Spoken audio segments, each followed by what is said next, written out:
Hey, everybody, welcome to Pink Shade. It's Thursday. That means it's Pop and Bravo. And today we're going to do a little bit of pop, no Bravo, but mostly we're going to talk about cats.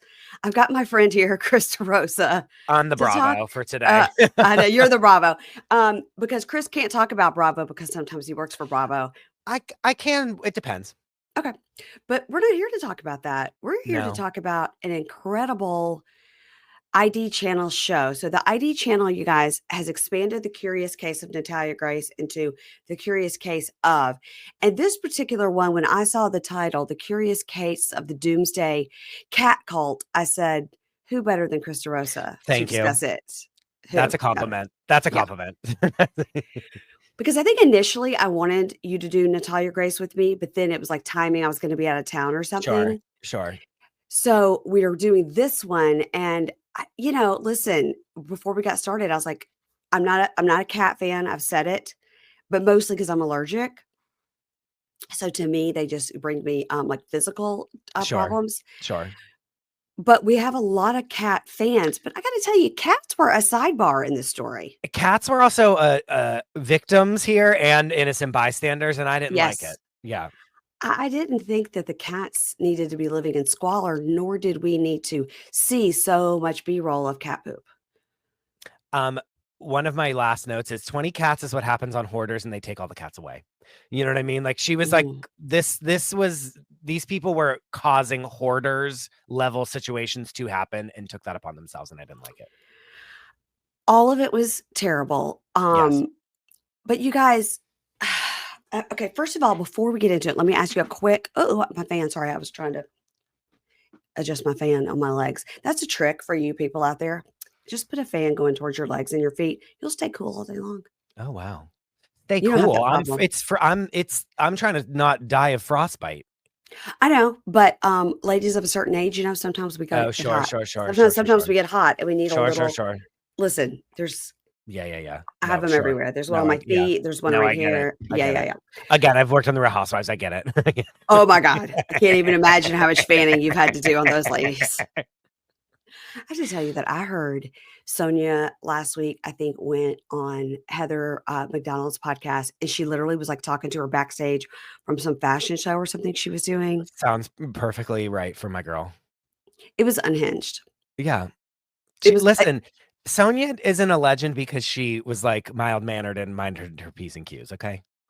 It was unhinged. Now, first of all, Heather, of course, could not keep her on track with one subject and kept like, No. okay, wait. Let's go back to what you just said, No, you're not. No, that's an impossible task is what that is. But it was just so much like talking about her interns and how they get class credit. And Carol Radziwill was on this week and was like, okay, that's not true. But she goes, but Sonia goes, listen, what do they want to go like have to work at Barnes and Noble, or do they want to come with me and get to go to Free for the Morgan Library? There you go. Now, I mean, I've been to the Morgan Library. It's 3 Can't rooms. argue with that. Can't 3 argue with rooms. that, Ms. Morgan. I can't, God, I love her so much. It's nuts. So was saying how she lives in Florida now, and and she's just busy. So if they ask her to be on the Traders, she absolutely could not do it because number one, she's got dates that she can't cancel. Oh, God, I think she'd be great though. And number Sonia two would be really good on the Traders. Chris, she can't be away from her cameos for 3 weeks. Yeah, No way. that's true. No, that's true. I was like, you can set it that you're out of town, but I think that but she makes so much money probably off of them. But wouldn't she make just as much money off the Traders in 3 weeks? One time, Dorinda put me on a 3-way call with like the main, not the like owner of Cameo, but like the main head like person that booked people to be on Cameo. Yeah. And the first thing I got on the thing with them, and I literally said, I kick myself every single day because this idea is so easy and so genius. And the woman started laughing hysterically. And I was like, I'm so mad that I didn't come up with this idea because it's the easiest thing in the world. And it's so what a moneymaker.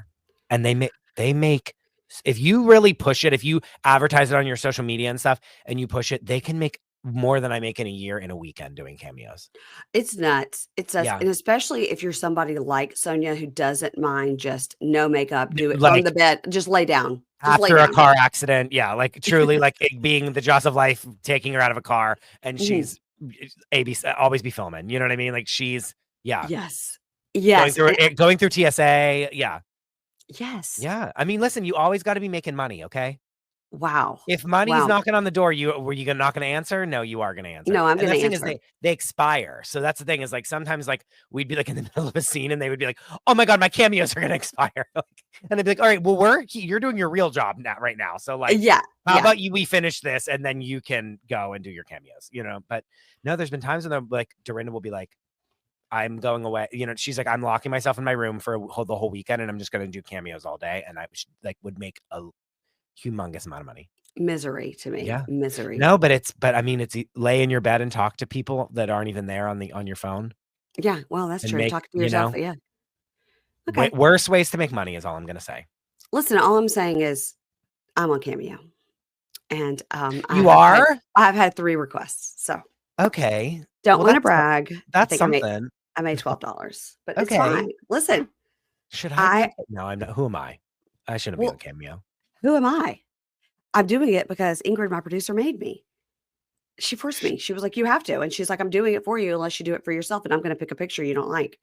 It's like, Yeah. oh my god. So yeah, yeah. And I got to tell you that the 3 that I've done really stressed me out because I was like, I gotta look cute. I gotta say the right thing. I gotta like follow what they're asking me to say. And I liked doing it because I liked what the request was that I was getting because it was like fun or funny, and then I could be Yeah. funny. I think for me, for women, not Sonia, because she doesn't give a shit, but for me, I'm like, I gotta try to like at least just slap a little makeup on. So in case anybody sends it to their friend, I don't look crazy like Yeah, like laying in the this could go bed. Yeah. as we've seen, this can go anywhere. You know what I mean? Like they can go on Yeah. the internet quicker than quick. So you Yeah. have to, yeah. However, I think if I got to the level of where I got, like 100 requests in a weekend, I probably would just wake up, have my coffee, and do it from my bed Yeah. if I was making that much money. Yeah. No, listen, money talks and I listen. Okay. I have big ears and they're open. You know what I'm saying? Like, You're so funny. I know you're not watching any 90 Day, but you're missing out with The Last Resort. It's really good. tell me, I feel that some of my friends are currently filming the Last Resort situation. Some of my friends are in like tropical locations and I'm like, what is this for? And they're like 90 Day. So Mm. I can only imagine that it's for a Last Resort. What goes on there? Okay, so The Last Resort is couples that go and it's like their last resort, right? And they stylize it and film it and musically create it like it's the White Lotus, I love which that. the minute it came on, because I didn't watch last season because the worst of the worst of the worst people were on it. And I was like, I Sure. refuse. Sure. But this season was better people. So I was like, all right, I'm going to watch it. And I'm covering it. And when they go to with the music and then Yeah. walking in, yeah. Yeah. And I'm like, I immediately text Amy Archer, our friend, Yes. I text to Amy, I go, are they always trying to rip off White Lotus? And she goes, yeah, it's a pure rip off. I was like, okay, I mean, great. I mean, I think it's that great. It's people I that love need it. it's so what I call it therapy island. They need to Yeah. go, they need to be on therapy island. They need to get like a couple of real therapists and then one that is been exposed on the internet to be like such a fraud, like telling people to take Sure. ivermectin for their cancer. Sure. Right. Sure. Yeah. And so she's on there, really giving the advice and hypnotizing people. And they're coming up with like their dark secrets. Like, I'm going to tell you that like once 5 years ago, I cheated on you, but were we engaged? Were we not? I lived in the Ukraine. I don't know. And then they like cry. And then it's like other couples like never have sex. And then there's Reba, the sex therapist, who's trying to get them to like, Oh, lick brother. each other's nipples on camera. Oh, And they're like, brother. Oh, I mean, brother. Okay. Yeah. No, I can't. I can't. I can't. you have to sort of know, like, if you know, No, like, okay, sure. I know Jasmine and Gino.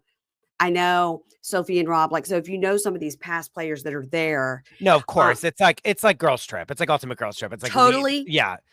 Yes. But it's like also like couples therapy. Remember that with Dr. Drew? Yes, it's all of that. It Sure. is like Girls Trip because it's like a best of, or worst of, depending on your outlook. People now, Amy Archer and I have come up with a spinoff of Last Resort, and it's called because everything is 90 Day Fiance : and then it's like the spinoff, right? This is 90 Day Fiance : PBU, which stands for Please Break Up, and we're going to do this show in my basement. Yeah, bring them to the brink so that they have Uh-huh. to break up with each other. We're gonna put them on the couch in my basement. We're gonna film it on an iPhone, and we're going to force these people to break up and sign a contract so that they never come back to TLC ever Yeah, again. you physically beat them into submission. They're like, "Please break up. We don't wanna see you." A lot of the people that are on Last Resort right now, we know because we get the inside scoop, have already filmed a show called The Single Life. So they're on Last Resort to save their marriage, but they've already filmed a show called The Single Life. Yeah, which like yeah, so we're doomed to okay. Now the last time I was on this podcast, I got a lot of hate because I I mean, hate's a I strong would word. I was I know, no, I know. I'm just saying like people were not pleased with me slamming within an inch of his life 90 Day Fiance, which I And understand. I'm fine with it.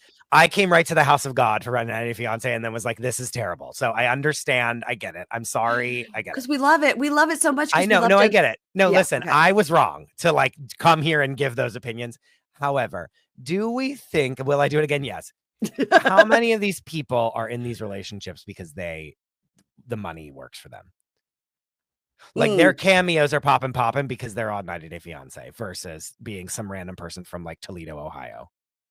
okay, well, I'm gonna say for the people that have been on multiple seasons or that are also on, like, Pillow Talk, their after show, which is hilarious. You don't like, matter of fact, don't even watch the show, They just just watch lay in Pillow the bed. Talk. No, they just like Mhm. lay in the bed and comment on each other. It's like the people's couch, but within it's like an W incest people's couch. Yeah. Yeah, and it's funny because they Yeah. do sometimes they rip on people and sometimes they have a really wrong take. Like, No, no, no, no, no, no, no, don't think that's a good guy. That guy's a misogynist dick." And they'll be Yeah, like, "He's so sure. funny." And I'm like, Yeah, "No." no. Duh. But what is the percentage? I would say if they've been on more than one season and if they're on Pillow Talk, they're Like like they're bought in. They're bought in. they're bought in. And also Yeah, sure. Pillow Talk is the easiest job. Yeah, Is you literally lay in your own bed and like have a and you microphone, don't right? and then Don't every they so like have often microphones? Like they hold them or no? They just sit there, lay no, there and they talk. have, Headsets? they each have one AirPod No, that they share. are you kidding me? But I asked, I believe it was Kimberly of Kimberly and Usman. I believe it was her that I asked, "Do they just send you the stuff and you self-record and then you send it back?" And they're like, "No, like a producer comes to our Yeah, like house." people come with a camera. No, of course they do. And see, I in my mind, I was like, it's like my ring light with like you just No, put your yeah. thing and Yeah, your phone is just in the middle of the ring light. Yeah. yeah, yeah. And they were like, "No, the people come, they have a camera, but they do have the little production thing in the other room." And they do like 6 in a row or whatever. Sure. And I was like, "Oh, see, I thought they just like sent you the equipment, So had you with do it." PS slam that you're like, oh no, I thought you shot this yourself. Just because you don't see No, like any. it's just truly like the lowest budget thing in the world. Yeah. Is there a guy with a boom mic? How are they getting the good? I'm They're sure not that there is. No, because like they're probably mic'd up. They probably have mics on them. I just can't see them. I just It's can't fine. see It's them. you're not supposed to. I know this is Every scene of Real Housewives, everyone has a microphone on. they do. Yes. I guess they do. Sometimes you see them in their bathing suits, and those mic packs are like flopping off the back of the Yeah. string on the bathing suit. You're like Every scene yeah, to boom someone is like so much. That's like, first of all, it's hard because you have to hold that for so long. And yeah. two, that's like a less ideal way of capturing audio. I got to tell you that. Did you watch the SNL special this I did, weekend? sure did. Okay. Did you see when Amy and Maya? In Bronx Beat, yeah, the audio was all fucked up. Yeah. But it was because of her hair was It was hitting because it. of her hair. Yeah. And I was watching it going, "Oh, it's her hair, it's her hair." And then I could see her sort of shifting like somebody Yeah, off camera because was someone was oh, please, the number of times I've been do one of these yes. of like push your hair, or I go like this during an interview, I'll go and they'll do that to fix their hair in the interview so that we don't have to like stop down for it. Yeah. Then I saw a shadow of a boom light come in, and he tried a lot and then it was bad. and I was like, "Have I been watching TV for too long that these are the things I'm noticing?" Well, no, but that was like blatant, like knock, knock, knock on the door. It was like on the mic. It was bad. I was Yeah. like, oh fuck, like the sound's bad. Yeah, that sounds bad. I mean, how hard did you laugh at Eddie Murphy doing Tracy Morgan next to It Tracy was Morgan? beyond. They had so Beyond. many things they could do When that yeah. they did the scared straight thing, and then it was Keenan and Keenan and Eddie Murphy, and then when Will Ferrell came out and it was the three of them, we were rolling on the floor. I was dying. I was waiting so hard. Like poor oh god, I love the guy that does Domingo, Marcelo, whatever his name He's is. so fun. Domingo So is funny. like a tried and true. Like I like that they put in like here's the really successful new sketches Yeah, because that's me a too. Mingo thing. He is so funny, and that was so funny. And then then Pedro Pascal comes out looking hot as shit. Hot. P.S. Yeah. And then Bad Bunny comes out with like Yeah. different hair and like a facial. There's times that I'm like, is Bad Bunny hot? I don't know. Do I think he's cute? Do I not think he's cute? There's something about his face I don't know about. At that SNL thing, we were all Molly Shannon, is all I'm going to say. When she Bad was throwing it back on his penis, I was like, oh my God, I'm screaming. But then also, like, I would do the same thing. He looked so good. Bad Bunny, whenever he comes on, I'm always like, that is somebody. And then, oh, Bad Bunny. He's just Yeah, not yeah, yeah, yeah. memorable, you know? Sure. Yeah. But when I was No, trying but to no, to me, he is now. I'll tell you that much.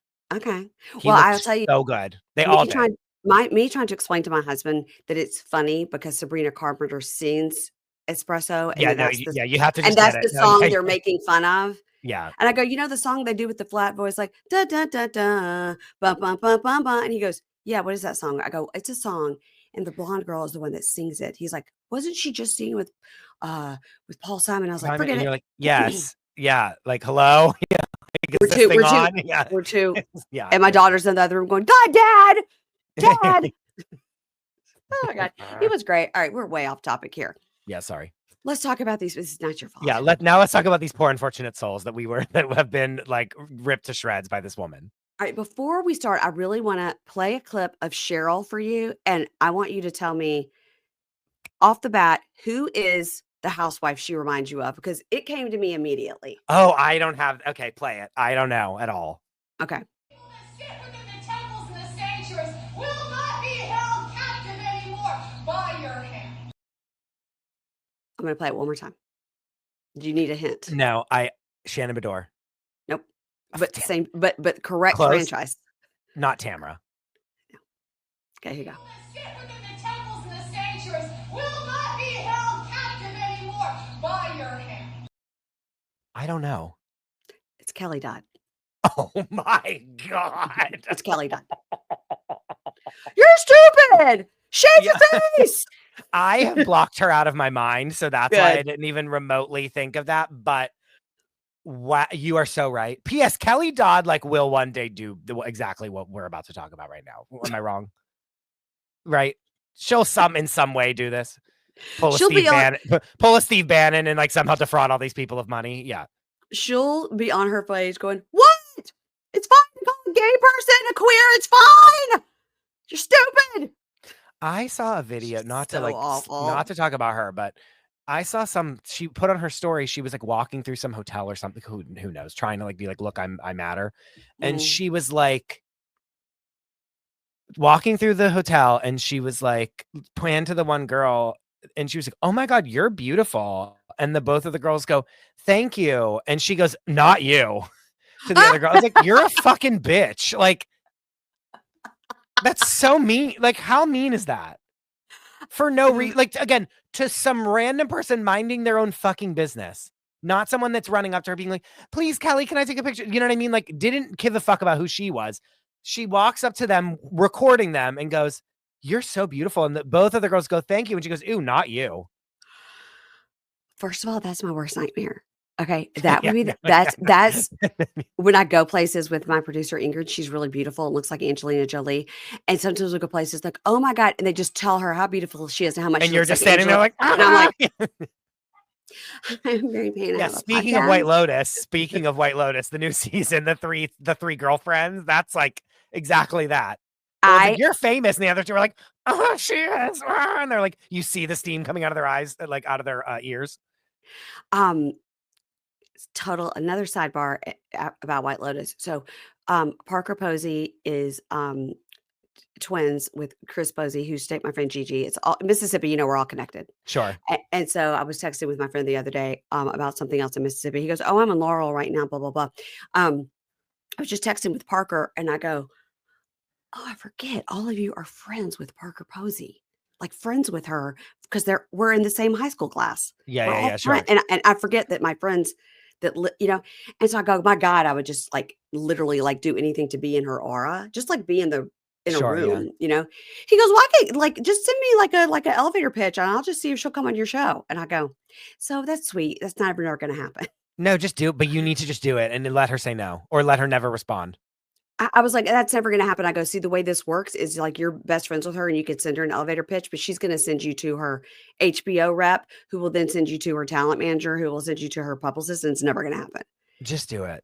And he goes, maybe. I mean, I was texting her this morning. Do the 5 minutes. Take the 5 minutes to write the elevator pitch that you already have and then send it. And then that's 5 minutes out of your life. And then if you took 3 hours to do it, I would say don't do it. But if it can take you 10 minutes, that's 10 minutes of bullshit. You scroll on Instagram for longer than 10 minutes. I do. And with your thumb up your ass doing nothing, right? Correct or incorrect? How dare you? I speak from much experience. Do you know what I mean? Like, and it's like, right, do Okay, the 10 all right, minutes, you have it, all and right. do it. And then if you never hear back ever again, there's nothing wrong with that. I just wrote it down, Parker Posey. Okay, good. Do you know what I do at night? I lay on my dare you, bed that was after my shower, and I put on my like red light LED stuff because Sure. I'm trying to age Do backwards. it then. Do it Yeah. then. And no, that's when I look at TikTok. Those are the 15 minutes I allow myself to look at TikTok, and then I turn it off. Otherwise, I would be there for hours. No, same. There's days that I'm like, Hours. oh, I've done nothing. I've been working all day. Don't get me wrong. But then I'm like, oh, every other waking minute other than like writing emails and like doing other things or editing or whatever, I'm like, I just mean like scrolling through Instagram reels to watch nothing. To watch nothing. I just Again, Amazon home finds. I mean, that's what I'm yeah. getting. So Yeah. okay, again, one day with this LED mask, that was 15 minutes. You're writing your elevator pitch. Okay. Well, what I'm doing is texting Ingrid and going, please help me do this because Yeah, please write this for me. Yeah, don't you? Yeah. You have someone that you pay money that could do this for you. That's right. That's right. Ingrid. Okay, Okay, no we're excuses. now we're gonna now we're gonna recap, guys. People are coming to my house with bombs. Like they are truly like. No, they're not because you were nice about about 90 days. So Sure. Okay. The curious case of the Doomsday Cat Cult. Okay, this is how we start this, okay? This is a story of faith, family, I can't. and felines. I can't. I'm dead. It is correct. You are right. A Pentecostal style preacher, also not a preacher, no training, manipulates her followers with emotions, embraces bizarre beliefs, and moves to silence her doubters. Okay, what did you think? The first person we see on this show is not Beth Karras, the narrator, but it is Mary Lancaster, lesbian follower. This is what I wrote. This cult member in the yellow and black having a cat bridge on the wall behind her is beyond. And cats Like all over her shirt. from shot one, you see that this woman has been inundated with cats. She later points out the cats on her shirt, and I was like, Yeah, "Oh, we saw them." I didn't see that. I'm not going to lie to you. I was too fixated on her, but the cat bridge in the background mounted on her wall, permanent, like that. I didn't even. My eyes barely flew to the shirt. It was, but it was a nice cat situation. No, it wasn't one of those correct. fuzzy things. No. It was. This was no joke. Like I was like, we have a cat person in our midst right now. Yeah. And I liked her right away. Me too. And she was like, yeah, I kind of realized it was a cult when the cat stuff started. And then we hear more about what she went through. I was like, that's when you realized it with the cat stuff? Yeah, but it's hard to. I know. When you're in it like that, you don't see the forest for the whatever that saying is. You know what I mean? It's like you can't see outside of the bubble that you're in, you know? She says, the cats were God, and you were to care for them with the utmost attention. And if you cared for the cats, you'd be saved from Armageddon, and you didn't have the right to say no. And it's like Quiverful, but for cats. Like the more cats, not Quiverful, Quiverful for cats. No, I know you're right. I'm just like letting it wash all over me. Okay, all right. Oh God, this is the thing with any religion. Now, I grew up Catholic. I was an Italian American. We still are Roman Catholic. Yeah. So like, if the priest was like, you have to do this, we would be like, no. Do you know what I mean? It's like, right. It's so just like, we know everything. Again, like I could do a mass right now if I had to, like, and go through every single, from doing it for so many years. Like it's 2000 years old. You know what I mean? There's like there's a 15-minute window where the priest gets to like do his own thing. Other than that, like it's very regimented. So whenever we get to these like Pentecostal or like more Christian, less Catholic sects of Christianity, it's very I'm always like, how do people fall for this? Because it's I so know. like, oh, whatever I say goes. And they're like, okay. Whereas like, I grew up in like, and now this is the body of Christ. This is the blood of Christ. You know, now we're going to do Yeah. the Eucharist. Then we're going to kneel. Then we're going to pray. Then we're going to sing a song. Then we're going to, and it's not a rock song about Jesus. It's like a song that's been sung for like 1,000 years. You know what I mean? Yeah. Like it's a song from like 1845, Yeah. not like you are the preacher. You know what I mean? It's not like all I this don't like like modern. I don't like modern no, churches either. it's I like very, I and like again, traditional. I respect religion in the sense that like if that is what you want to do and if that's what you like and that gets you through your day, you absolutely should have every right to do that. But like this whole like, and then my preacher told me this, and so we all just said yes. I'm like, what the fuck is wrong with you people? Yeah, you shouldn't be controlled by the leader of your Yes, church. no, That person should be supportive of you and love you and not tell you what to do and give me all my money. It's yeah, more or like, make you pay them money all the time. yeah, it's like if you don't have any money, that's fine. We still accept you. That's the whole point of, Christianity The and a lot most, of please, religions is accepting, the most we ever gave was like a 20 bucks in the little like pass around thing. You know That's what I mean? right. A little hat that you pass around. Like that was my tithing to the Yeah. Catholic Church. My mom would pull 20 out of her purse and put it in the thing. My mom or my dad would give it each because it was the three daughters would give us each $1, right? And Yeah, so like sure. he would put a 5 in Yeah. and we would put 1 in, you know. Yeah. Come to find out later in life as an adult that belongs to a church, they also do want money from you every year in a big donation, but they don't come after you if you can't do No, it. yeah. Then if you Some don't, years some years we can't they do it. also Yeah. like they just are like, okay. You know what I mean? Like they're like, They don't send a follow-up letter. no, They or just come on your door and like physically harass you. Yeah. no. And it's by the way, it's if there's a year where we're like, okay, we couldn't give, whatever percent this year to the church, we feel so bad about it because like maybe the year financially wasn't so great or whatever. We're like not Catholic, but have like Catholic guilt about it that we couldn't Yeah, do sure. it. No, of course. Yeah. But nobody from the church Not cares. like I may be ostracized or have physical harm done to me because of this. Somebody may murder Yeah. my mom if I don't give 6 of my 28K. So, Beth Karras, our host, by the way, Beth Karras was on Kate's podcast a few weeks ago. It was Yeah. great. Yeah. Easiest job in the business. All she has to do is bring that little accent of hers and that blue suit and sit down at a table and go, well, the thing about this is that this person really didn't know what they were getting into. Cut to everything else. Like That's a great Beth Karras. Dream job. Can I be that? Dream. Yeah, you'd have to be a little more serious to do it though. Yeah, I know. But like first of all, Dominic has called her a boil that has fallen off of Nancy Grace. Dominic, that is not nice. We like That's Beth. horrible. I'm obsessed with her. But we Yeah. were like, what in the dollar store Nancy Grace is going on here when we talked about Natalia Grace? All that to say, Beth Karras is laughing all the way to the bank because she's the host of this show. Yeah.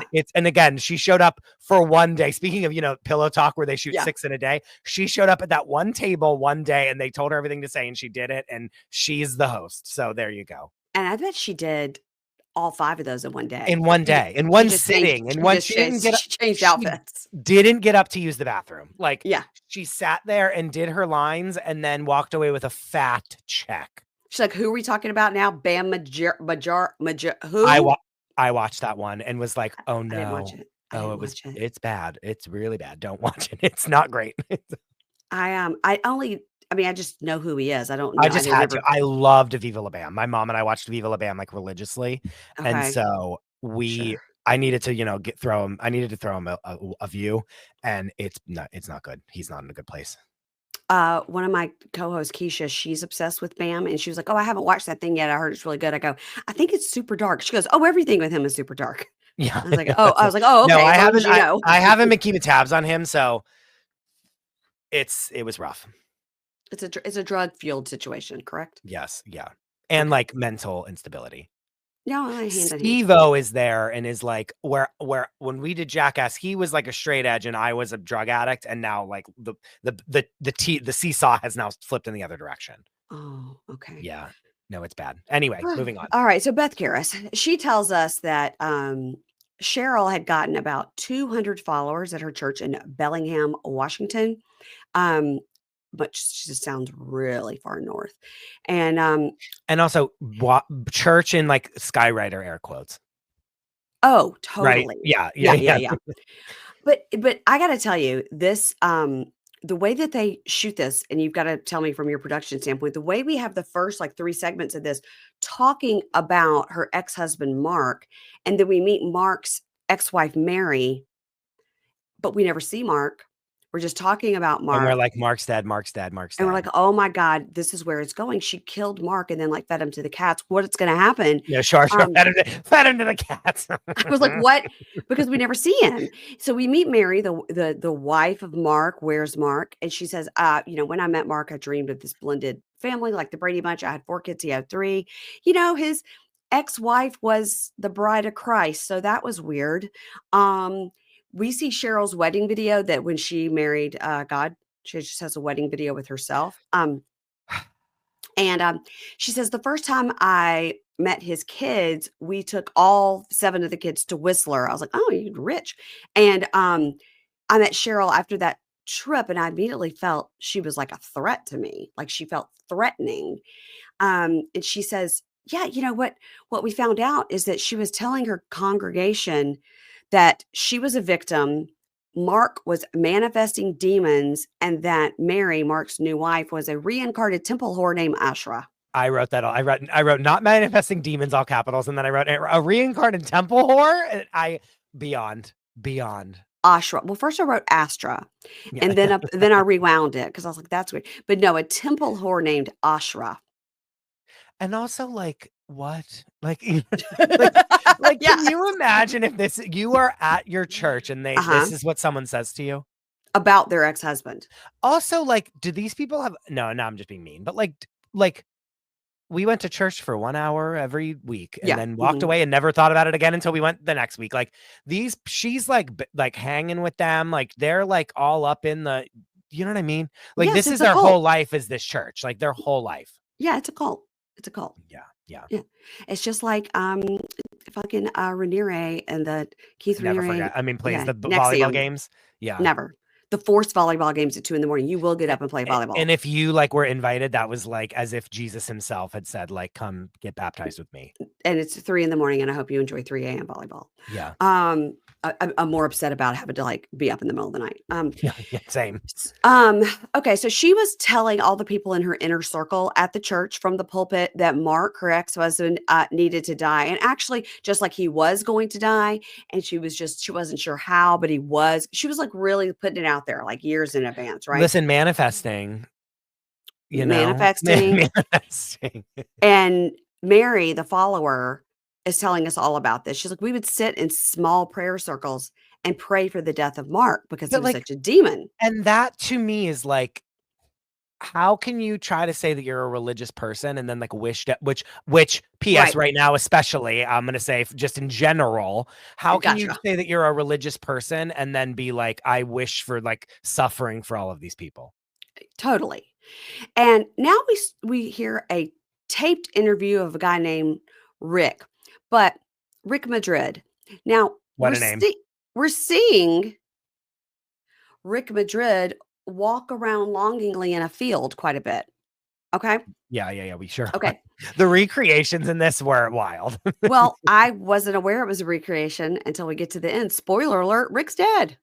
I was like, wait, what? Allegedly dead, by the way. Well, this wasn't him. Okay. This was I wrote Mick Madrid. Yeah. Rick Madrid. I wrote ding dong. Here we go. He is every guy who comes to date a real housewife after their first divorce. I thought Rick Madrid was going to be like nailed it. I thought he was going to be like the real like problem that he was telling her like she should do all this stuff. That's what I thought when we first met Rick. So we find out later, no, but we think that the production's interviewing him and that's how they're getting, but no, he says, when I met her, I like to ride horses, drink beer and fight. I was a heathen. And then, by the way, I mean, and drink beer and fight. Sounds like Thursday. Sounds great. Mary, I have to say, Mary, the churchgoer, instead of Mary, because there's 2 Marys and that's confusing. So Mary the churchgoer says, The cat Mary. we'll say Cat Mary. Cat Um, Mary. what Yeah. I have written down is lesbian lady, Yeah, but sure. Cat Mary, I think is more respectable. I think that's probably nicer because Yeah. because she didn't say she was a lesbian, but obviously she was a lesbian. I was waiting for us to tell her. No, yeah. Well, we got no. We got there. At the end. We understand why that was the way that this all Yeah. played out. But yeah. P.S. Like, if you didn't think there was going to be queer sex in this, there is. Yeah, I mean, like, if you didn't think that there was going to be lesbian scissoring in this, you're wrong. it has everything. Yeah. So she says that Cheryl jumped right on Rick and seduced him and love bombed him. Oh, she jumped right on him. All right. And Rick says, I mean, she was nice looking and we was together making love. I would have visions. There was like weird stuff going on. She's something. I was like, I think she gave you some Molly. Not Cheryl with the enlightened vagina was my note. I think she gave him some Molly when he was I don't know, or did something. He was like, I was having visions. She had that, like, she was given the poon that was like, not like, she was like bringing him into another dimension. And that is like, I have to tip the hat there with her for that. I will tip my hat to her many times, even though she's a monster. Yeah. I tip my hat to her with, like, when she needed to lock it down physically, she was locking it down physically. You know what I mean? When she was like, I need to have you, spoiler alert, try to murder my husband. Like, she was ready to do that with physical sex. And she just wasn't that good looking that she should be pulling men, women of all ages and sexes. But we're in like upstate Washington. Like, remember where she isn't like walking down Fifth Avenue. You know what I'm saying? Also, the voice. They already played it. It's terrible. I know, but her body though. I feel she was up to stuff. Definitely. And she was like, it's just so funny because it's supposed to be like, she's supposed to be like a woman of God, and she's like, I'm doing splits left, right, and center when I need to. You know what I mean? If you know what I mean. Any hole, anytime. Let's go. Yeah.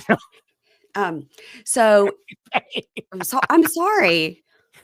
She's like, I will give you roadhead. Like, when you know what I mean? That means that, like, Jesus, like, if the Lord moves me to give you roadhead, he gives me. Yeah, that's what happens. And God said it. Yeah. As long as you're gonna kill my ex-husband. So yeah, he says, Rick says, everybody was walking around the church saying Mark was gonna die and that I was the new spiritual father. Now, this reminded me of Mother God and Father God. Yeah. I was like, oh, so now we've got a new Mother God, Father God situation. Now, Mark was supposed to die, but he never did. And that was really bugging her. So this is what he said. He said it was really bugging her. He was supposed to die, but he didn't. I'm laughing because that is exactly what he says. Yeah, it was bugging. He didn't die. So she just pounded into his head, Mark has to go. And then she thought, you know what we should do? We should go out and shoot your AR-15s. And let me see about your shooting skills. How far could you get that one from? 20 feet, 100 feet? This is like, remember in like Wild Wild Country, whenever like Sheila was like making them all do target practice? That's what this was. Sheila was chopping up beavers and putting them in the water Dude, system. I fucking love legend. Monster, but legend. We need part 3. We need when part 3. When they would like interview, when it was her being interviewed and she was in that little cute little vest and she had like a pistol, she looked like a reject from like How the West Was Hung or whatever. And then she was like, I have 17 Rolls Royces and I'll have 17 fucking more. Like, what the fuck do you want to say about it? Like, shit, legend. And then when they did the part 2 and she's like caring for old people in the nursing home, I was like, uh-oh. Yeah. Did you see part 2? Wait, no, where is part 2? There's a whole documentary just about Sheila. After she got out of jail. It was a couple of years ago. I think it was Netflix. It's on Netflix? That's why I said there's got to be a part 3 because they did a whole part 2 about Sheila. Oh, how did I not know about this? I don't know. I feel like you're going to slam the computer and run away. We have to go. Wait, hold on. Sheila documentary. Yeah, documentary about Ma'anan Sheila. Yeah, and she's like lives in Switzerland and takes care of old people, which is scary. I thought this was fake. No. When this came out, I thought it was fake. Mm-mm. Oh my God. Yeah. How did this not go?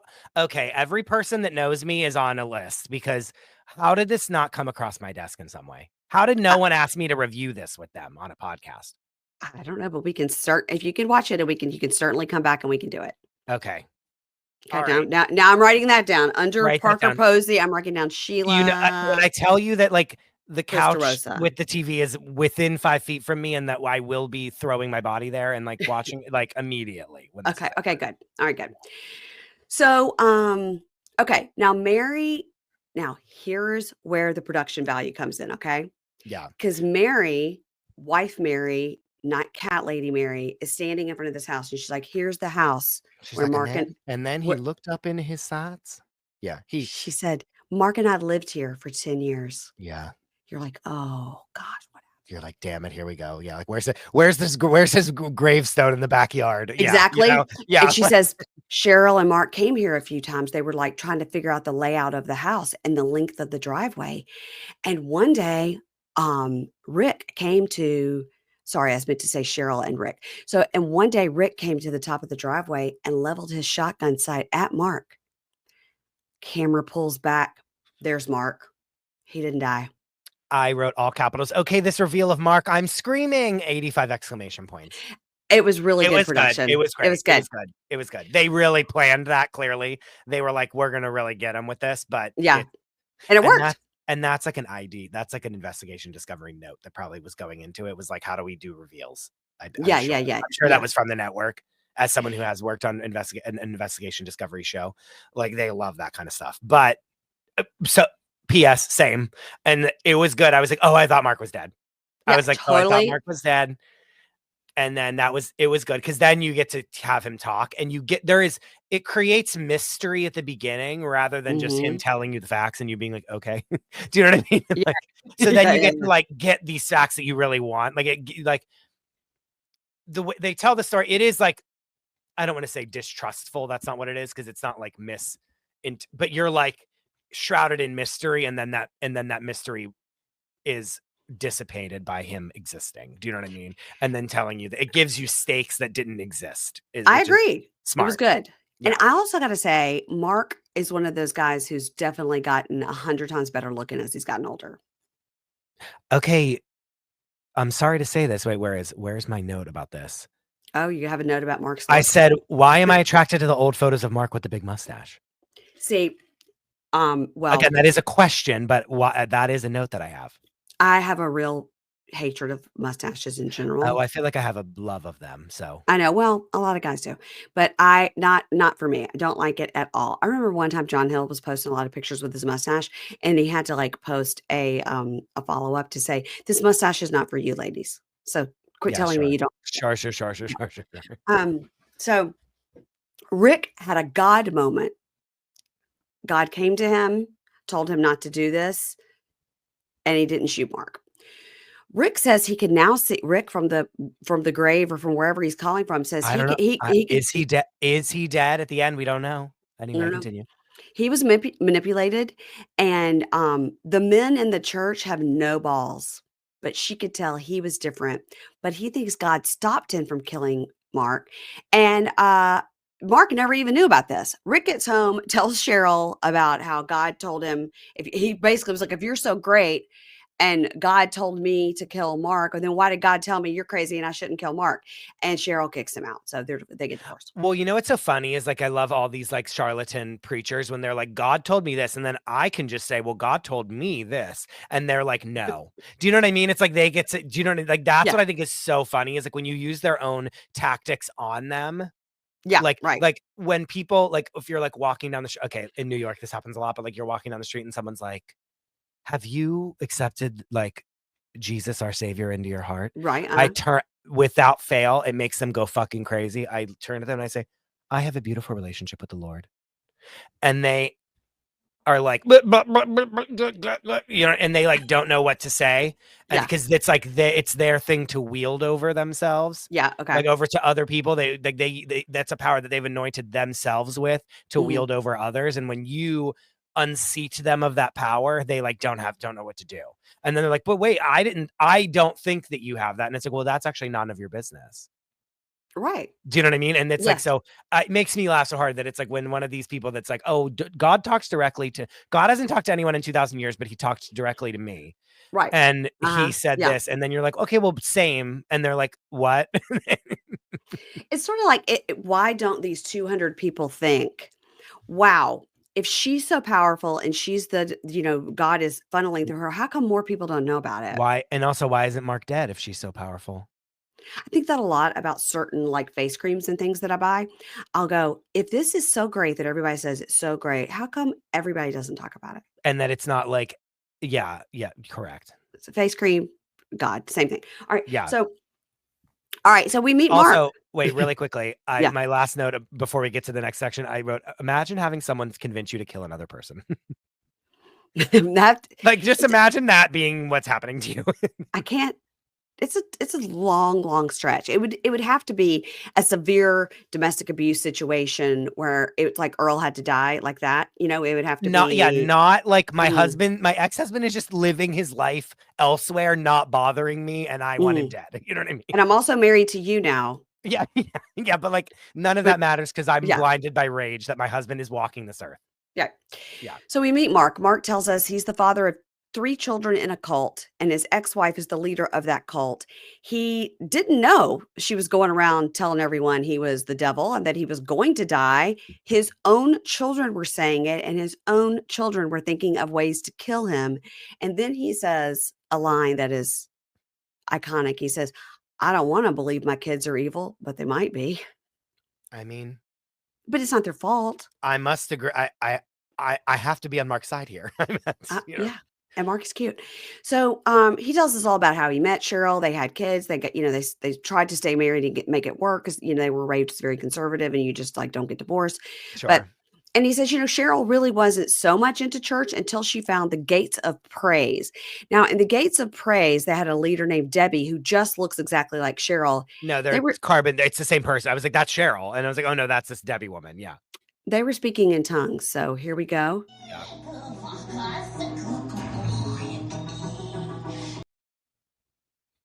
Are you scared? I'm scared. I'm scared. I'm terrified. This is the other thing too, is that they're like, everything is the devil. To these people, I have had a little bit of experience with Pentecostal situation. I'll just tell you that much.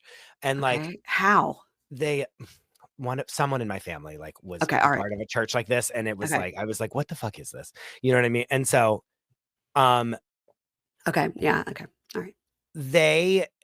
Everything is the devil, and like the devil and the demons are like lurking around all corners. But I'm like, what's the most devilish and demon possessed thing I've ever heard is what you just played right now. Do you know what I mean? Like, guess what sounds like a demon? Sounds like something that would be in a C-level horror movie. Like D level. Yeah, it's like you're like, oh, and it's like a dog walking backwards, or something like, and like speaking in tongues, but like backwards, A dog walking backwards. That's so funny. That's speaking in tongues is all you needed to hear, and then you're like, all right, we're off the deep end. So, Debbie, she was very into the leader. Debbie, Mark says he doesn't know what was happening there. It seemed intimate. And now we know that Cheryl will go where the wind blows, any hole, anytime. Any hole, anytime, like any person, anytime, like any, right. Left, right, center, other, he had he had a feeling about it, and he was right. Yeah, sure. And Debbie made Cheryl the associate pastor. She loved the attention, she loved the power, but then she split off from Debbie and established her own church in 2001. And he goes, this made no sense. She never even went to church. She obviously has no training. And now she started her own church. And he's like, my wife is crazy, Yeah. Well, and like, it's just power. Like, she's like, oh, I can like wield power over other people by doing this. Perfect. Great. I learned everything I needed to do. And now I'm second in command and not first. Bye. Yeah. Yeah. So Mary, and now we meet Connie, who is another parishioner, and they say she's charismatic. She has this knack for reading people. And it was a place you wanted to go because you felt accepted. I was like, it sounded like it was a lot of threats, but they studied different religions and they discussed the end times a lot.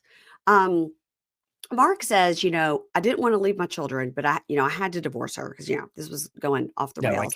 he's like, yeah. And he's like, and my wife is like banging all these women for no reason at all. And whoever whoever she could get control over. And he says, she accused me of pushing her down the stairs, which I didn't do. And then we hear Beth says, no charges were ever filed against Mark. Yeah. And Beth was like, okay, this act, I check, I talked. You know what I mean? Yeah, like yeah. I get my 25,000 for this act of this Yes, show, of this that's episode. it. Check. Yeah. That's all she said. And so he says he just wanted to love his kids and be a dad. But Cheryl was telling his children to pray for his death and help think of ways to kill him at the dinner table. I mean, no, it's really bad. Like, and like, imagine, like, again, if this was us, if Hassan was like, let's think about ways that we can kill like X person, I would be like, yeah, sure. Hold on. Let me just go in the other room. And I would like run in the other room, pack a bag and like run out of my house screaming. Do you know what I mean? Like, and maybe tell the police and like call 911 and be like, come get me right now. Like, it's crazy. Dude, like, you wouldn't be like, yeah, what? Like, it's just so fucking crazy. It's nuts. And that it's just like normal dinner time talk. So now we meet a Canadian named Rod. Rod, it says Rod was, this is Rod. Okay. So I was thinking that it was the guy that she was banging. No, this is Rod. Rod was married to the cult member. His wife started going to Freedom Fire Ministries on the Sundays. He couldn't go to their regular church. And once he said, yeah, I'll go to your church. I'll try it. He says her demeanor changed on me. Like she was super in love with me again. Poor Rod. Poor Rod. And we get lots of clips of hearing her going, come on, people. And he said that was her thing to go, okay, people. She's Kelly Dodd. I wrote these slow-mo videos of Cheryl preaching are absolutely incredible. And we don't get tons of her voice, but every time we do, I was like, oh my God. She sounds like Kermit the Frog. And like, why are people like, whoa, her voice? Hair, her weird outfits, like her outfits are like a 90s fever dream that I want to never wake up from. Like she is just so it's just I get it. Like there's a part of me that I get it because she is like an SNL character. Do you know what I mean? Like she's Target lady meets someone else. You know what I mean? Remember the Vancombe lady from like Mad TV? Like she's Target lady meets Vancombe lady as a person. The Target lady is a good call because it's the same kind of voice. Look at that. Yeah. And like weird hair and like weird body. You know what I mean? That, but like with like crazy. Like this, like Kelly Dodd as the Target lady is this woman. You know what I mean? Mixed with someone else. You know, nailed it. Don't want to give Kelly Dodd too much attention. Yeah. Okay. So Rod tells about she got a pitcher of water and like poured a whole thing of salt into it and made everybody come up. And he goes, I just had a Jim Jones vision about my kids having to drink like cyanide Kool-Aid. And I was like, I don't want to. Well, that's the other thing is that it's like all these things are tests. As someone who's watched so many cult things. Yes. Yeah. Like these are all just like tests of like, will you do this if I tell you to? And then they're all like, sure, we drink salt water. And that's like, yes, you want to like teach us something about something because of this. It's like, yeah, salt water's not, what harm? It's gross, but like what harm is this? Nothing. And so it's like it's just constantly pushing the boundaries of like, can I get you to do this? Yeah. Can I get you to do this? Can I get you to do this? And the people that are like, no, why would I drink this salt water? They're definitely gonna have a problem when she's like adopt 20 cats. So and also, can you kill my husband? Yeah, and like, do you have a gun? Can you shoot it?